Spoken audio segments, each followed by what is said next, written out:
Hello, Peter here.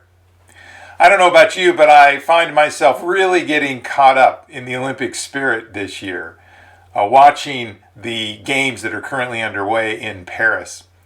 And of course, there are the more well known events like swimming and gymnastics, but I've also found myself enjoying some of the lesser known events like handball, and I enjoyed the equestrian finals the other day and was watching fencing recently and found that to be really interesting and engaging. I don't know what it is about the Olympics which so captures our imagination, but it really has something to do with sports generally.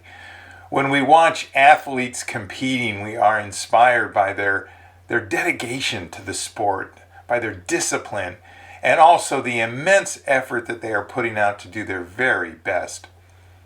It shouldn't surprise us that in the Bible, in the New Testament specifically, the metaphor of sport is used as a way for us to think about what it means to live the Christian life.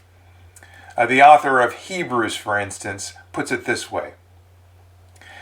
Therefore, since we are surrounded by so great a cloud of witnesses, let us also lay aside every weight and the sin that clings so closely, and let us run with perseverance the race that is set before us. In this passage, the author of Hebrews is inviting us to think about life and the Christian journey as a race.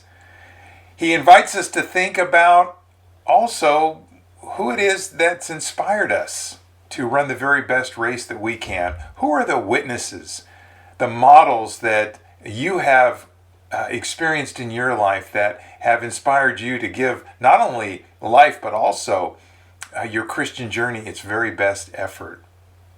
And beyond that, are there any weights or burdens, anything like sin that we might be carrying along with us that is actually inhibiting our ability to compete and to run the very best race that we can? Is there anything perhaps maybe that we should think about letting go of or trying to resist because it simply has a place in our lives that is inhibiting our ability to run effectively as Christians, to live the life that is set before us? And that's the final thing, and that is to focus on the path that is right in front of us.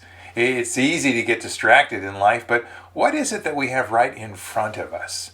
What is the competition, or what is the race that is set before us right here, right now, today? That's what we should be focusing on. So, just as the athletes who compete in the Olympic Games don't know if they're going to win a gold medal or a silver or a bronze or maybe not a medal at all, we compete to win a prize, but ultimately the point is that we give it our very best effort. So perhaps today, as you run the race that is set before you, to think about these things. Who are the witnesses who have inspired you in your Christian journey to run the very best race that you can? Are there any burdens, or is there anything that feels like sin or an inclination to do or be about something that isn't going to help you do your very best today? Can you think about what it might mean to put that aside? And then how can you focus on the race that is right in front of you, the path that's right ahead, and really give that your level-headed best instead of getting distracted by other things? So I hope the race that you run today is pleasurable, enjoyable, fruitful, and that you give it your very best and find satisfaction in that. Have a great day.